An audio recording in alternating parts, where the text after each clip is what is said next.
சுட சுட சாதத்தில் இந்த நல்லெண்ணெயில் செஞ்ச புளிச்சக்கீரையை போட்டு சாப்பிட்டா அப்படி இருக்குங்க. நான் 2 கட்டு புளிச்சக்கீரை எடுத்திருக்கேன். 4, 5 வாட்டி நல்லா தண்ணியில் வாஷ் பண்ணிவிட்டு இந்த மாதிரி அலசி ஒரு மண் சட்டியில் போட்டுக்கோங்க.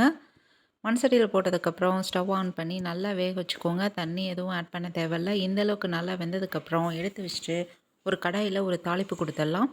நல்லெண்ணெய் ஒரு அரை குழிக்கரண்டி அளவுக்கு ஊற்றிட்டு சின்ன வெங்காயம் 200 கிராம் அளவுக்கு ஆட் பண்ணிக்கோங்க. பூண்டு பற்கள் ஒரு 5, 6, வரமிளகா 5, 2 மீடியம் சைஸ் தக்காளி, தேவையான அளவு தூளுப்பு, 1 ஸ்பூன் அளவுக்கு மிளகாத்தூள், வறுத்து இடித்த வெந்தயத்தூள் இதெல்லாம் போட்டுட்டு நல்லா சுருண்டு வர அளவுக்கு வதக்கிட்டு, இப்போது கீரை கடையிறதுக்கு கொஞ்சமாக கல்லுப்பும் கொஞ்சமாக புளியும் ஆட் பண்ணிவிட்டு வதக்கி வச்ச வெங்காயம் தக்காளியெல்லாம் போட்டுட்டு நல்லா கடைஞ்சி எடுத்துக்கோங்க.